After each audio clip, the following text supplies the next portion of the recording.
तो स्वागत है आप सभी का हमारे सीरीज में, जिसमें हम नवरात्रि के 9 दिनों में गुजरात की मूल देवियों के विषय में बात कर रहे हैं। तो जिस देवी की आज हम चर्चा करेंगे वो साक्षात भगवती का स्वरूप है, जिन्हें सोनल माँ या सोनबा के नाम से जाना जाता है। सोनल माँ का जन्म आज से 100 वर्ष पूर्व 1925 के आसपास जूनागढ़ के मदड़ा गांव में हुआ था। इनके पिता का नाम हमीर जी था। हमीर जी की 5 पुत्रियों में ये अंतिम पुत्री थी।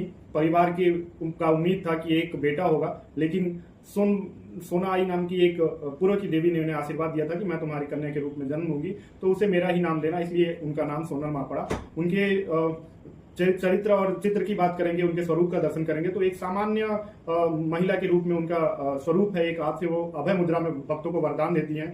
जितना शांत उनका सरल उनका स्वरूप है, उनकी कृपा, उनका प्रभाव और उनकी शक्ति ही उतनी ही विशाल है। आज हम सोनल माँ के शताब्दी वर्ष जन्म दिवस का मना रहे हैं और भारत के प्रधानमंत्री जी भी उस कार्यक्रम में कुछ महीनों पहले ही उपस्थित थे।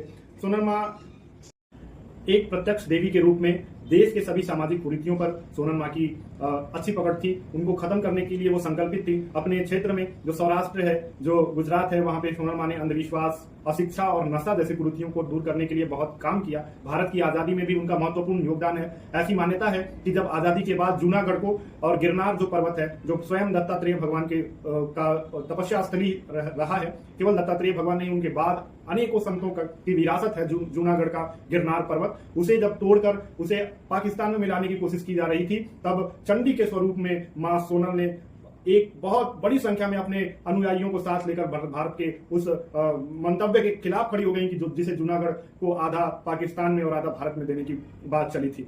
अनेक उनकी विद्वता की अनेक चर्चाएं हैं। किसी विशेष स्कूल या विद्यालय में उनकी स्कूली शिक्षा तो नहीं हुई थी, लेकिन वो संस्कृत की बहुत बड़ी जानकार थी।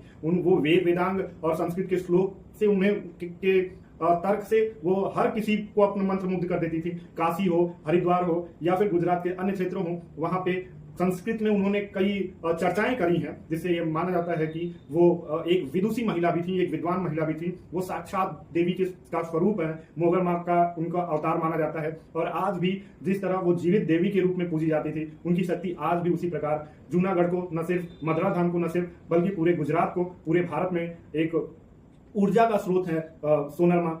जिस महिला शिक्षा हो, नशा उन्मूलन हो या फिर शिक्षा के क्षेत्र में बहुत बड़ा काम किया है उन्होंने।